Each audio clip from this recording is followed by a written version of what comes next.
they are not going to have any of these things. When it will happen, I don't know. Somebody will say 50 years, some say 100 years, some say 200 years, not beyond that. And we have to very judiciously use this possibilities. For example, if you have 1 kilogram of oil and give it to a utility company, they will produce about 3.5 kilowatt hours of energy.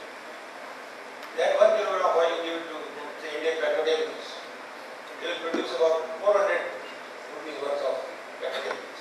Now, we should does not belong to us; it belongs to our next generation. And we are here custodians, and we are supposed to leave this world in a better shape than what we have received from our forefathers. With this background, I will start what I want to say. But before that, I want to tell you a joke, because normally my lecture requires about 1 hour, but I am going to finish it in 14 minutes. So if I do this, there is a possibility of some misunderstanding. And to explain you this, I will tell you a joke so that you won't go to sleep.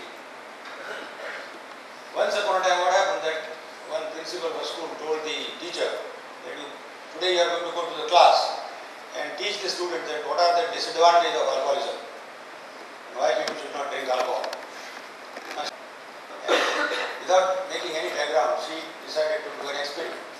She put 2 glasses. In one glass she put pure water, another glass she put very strong whiskey, and told the children, go to the garden and pick up some worms. Immediately children ran, brought some worms. She dropped some worms in this glass and some worms in this glass. And after 2 minutes, they saw that all the worms in the water were merrily swimming, all the worms in whiskey died.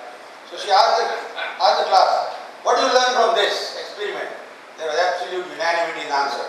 If you want to avoid worms in the stomach, you must have whiskey twice a day. Now she wanted to say something and she conveyed something else. I don't want that to happen to me. So be little careful when I speak. Now this is the World Wind Energy Association. I don't want to say anything about it. We have 9 vice presidents, etc., etc. My headquarters is in Bonn. Now this darker area we have the electricity, and the area which is lighter has no electricity. About 35% of the world landmass does not have any electricity. If you take a picture in the night, it is not possible to take this whole picture in one shot. This is several shots, because simultaneously it cannot be dark everywhere. So here you can see that wherever there is no light, there is no electricity, and that is about 35%. Now the fastest growing industry today in the world is wind energy. It is growing at 23.6% for the last 10 years. No industry in the history of mankind has grown at that rate. Today, 670,000 jobs we have created.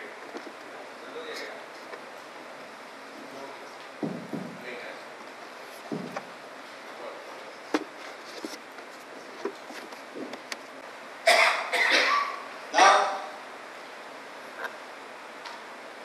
if you take what has been added in last year, after year, in 2011, we added 45,000 megawatts of energy in wind. China has done something unbelievable. What India has done in 10 years, China has done in 1 year. This is the rate at which they are going. Now this is which country has got what installation in last year, etc. I am going to leave all this thing here. Everybody is interested, they can go. In the whole country, what is the wind power, etc. is shown here. Now here you see the prediction, the total. You can see that predictions have always been less than what actually has happened. This year, today we have crossed a limit of 200,000 megawatts.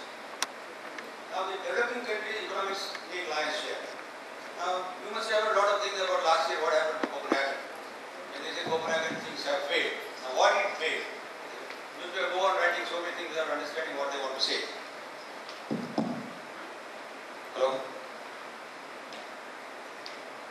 Actually what happened was that I was there in Copenhagen, and these countries, for example, you take this, Canada and USA, they consume so much electricity, about 17,000 units per annum per capita. Compared to that, what we consume? Nothing.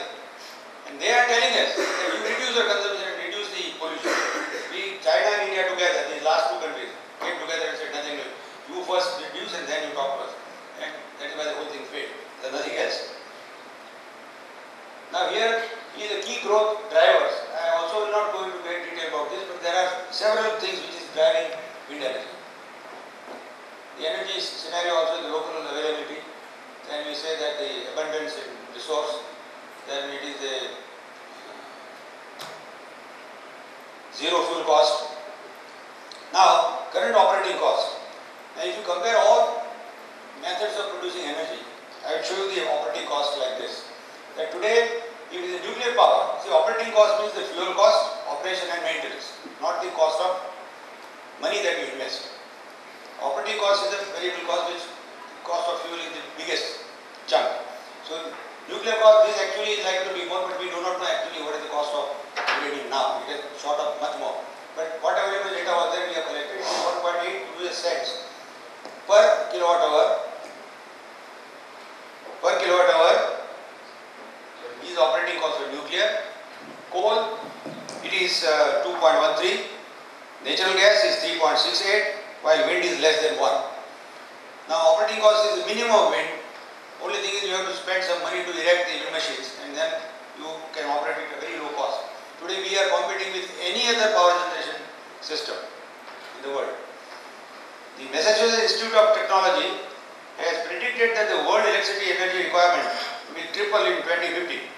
The current electrical energy installation is 3.6 million megawatt, which will become 11 million megawatt. All these things I don't want to say, but this is the situation, and the figures are unbelievably large. You realize to the world that we come to this earth does not belong to us, which I told you earlier. The fossil fuels are finite, this also I told you.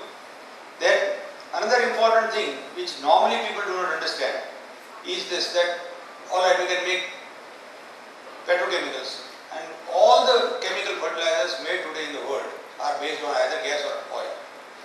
Now when the gas and oil is not there, after say 100 years or whatever year, at that time the population from 7 billion will become, I don't know, 10 billion or 100 billion, I don't know.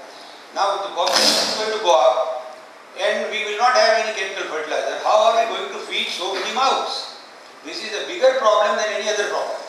So we will have to conserve this thing to produce chemical fertilizer, and we will have to find out some other ways of making fertilizer. Now the estimated cost of new generation given by the CEC, which I will not go into details. It is renewable energy capable of meeting this incredible demand of electrical energy. Now this is the question.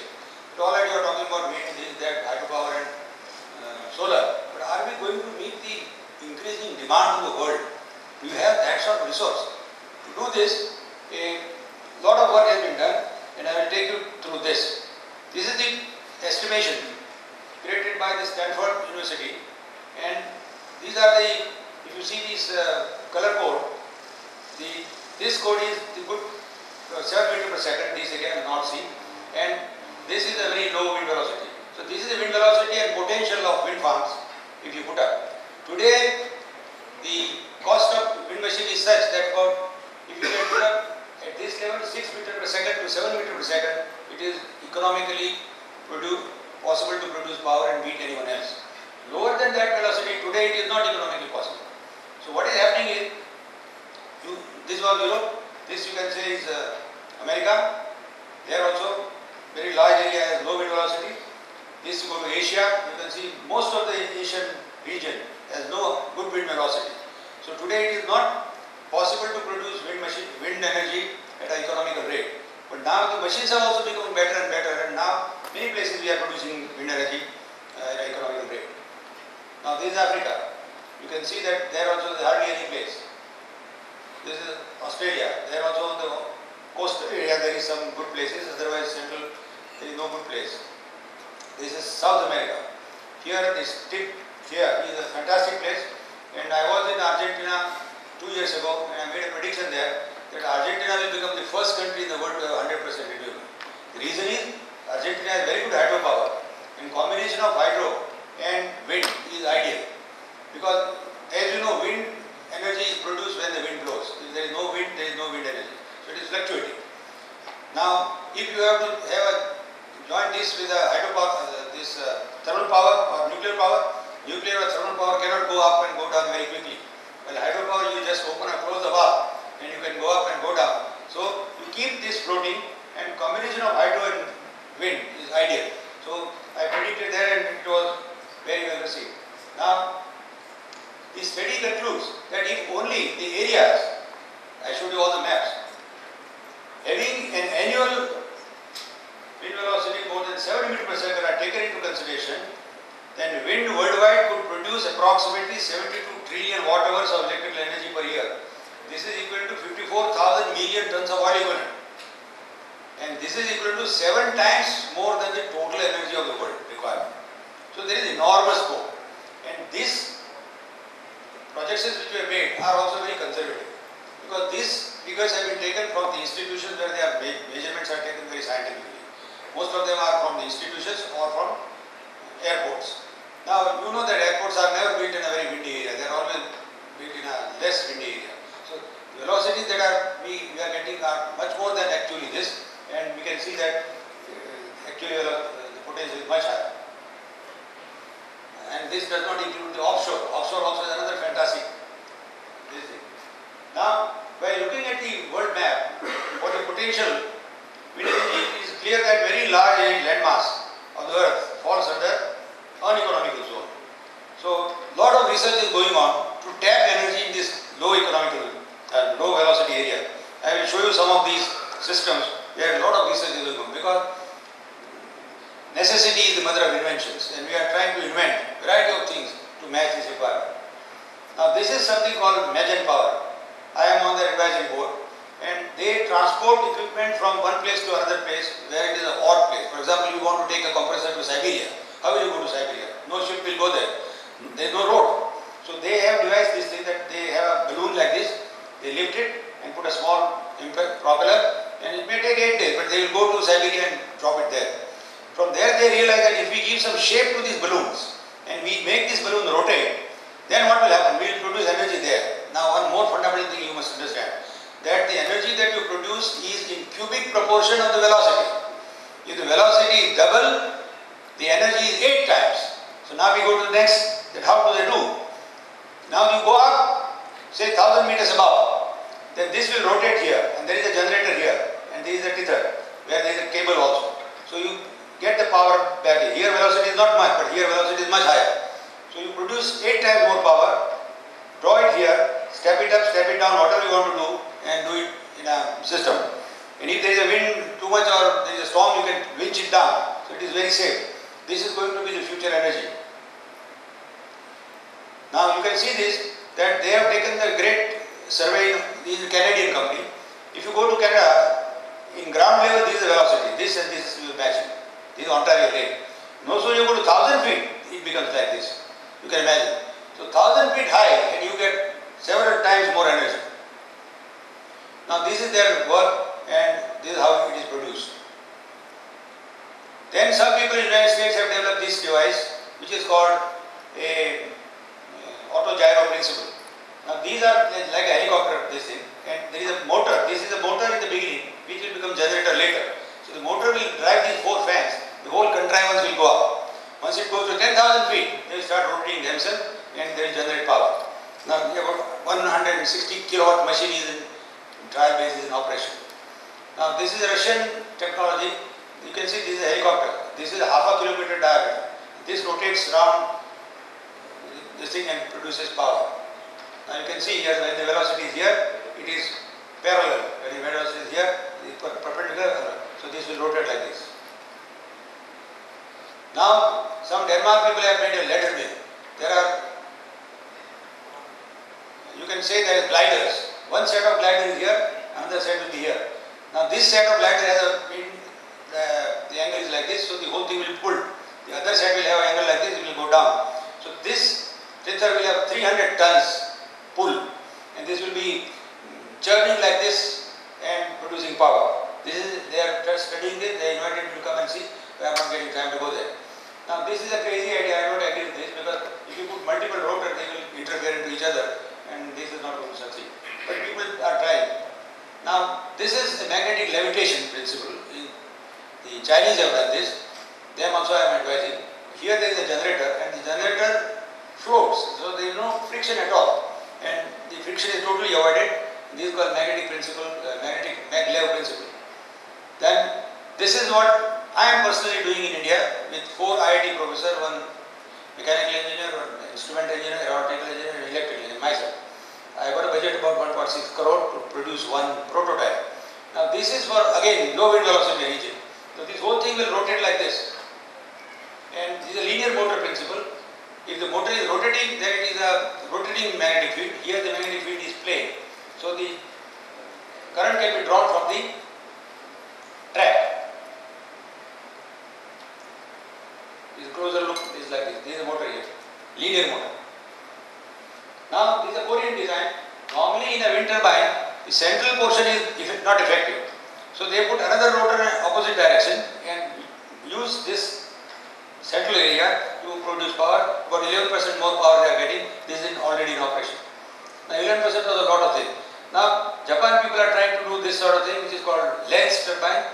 This is all in, people are trying. Now some people have put this, they create a venturi at the top. This is not rotating, but velocity is increasing here and the turbine is here. So it increases the velocity. Now additional aspects regarding attention. To overcome the fluctuation of wind. See, the wind energy, the only disadvantage is it is fluctuating. It is not a reliable power. And that is why wherever we go, all the utilities hate us. Us means the wind turbine product. We don't want to grab. So, now what is required is that if you can store very large amount of energy, then this will become acceptable. So, a lot of research is going on in designing systems which will have large storage. How do they do it? There are all this is known as smooth operation, frequency, voltage fluctuation will be avoided, reinforcement, etc. Now, advances in technology in the R&D front. Now, this is called NAS, that is sodium sulfur batteries. Now, these batteries they are producing in a very large quantity. The normal batteries that we know are small and they are not in megawatts of power. Now, one already in operation is this, that it is a 51 megawatt wind farm and there is a 34 megawatt storage. This is a 35 megawatt storage sodium sulfur batteries. This is in Japan. This is Rokasho. And this is in operation. We are now watching the economics of this. Now another very interesting principle is this, that all of you know your car batteries.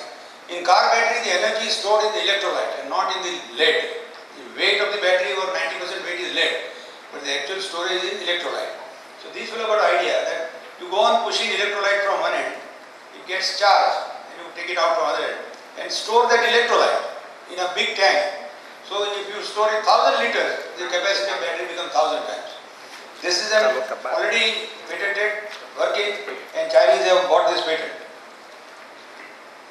Now, the modern batteries are lead acid batteries, nickel cadmium, nickel methyl hydride, sodium nickel, lithium ion, vanadium redox flow, sodium sulfur. All the people are trying to improve upon the situation. And this is the chart which will give you what battery has what capacity and what advantage and what price, etc. Anybody wants to know, I am going to leave this here. There is nothing secret about it. In conclusion, the wind energy is progressing very well and is going definitely to come to the conclusion of mankind. In my opinion, this is the only source which is in abundance and can be economically exploited without disturbing the balance of the nature. I think I will cut short here, but I will answer questions because I must have raised many questions because I have gone very fast. Thank you.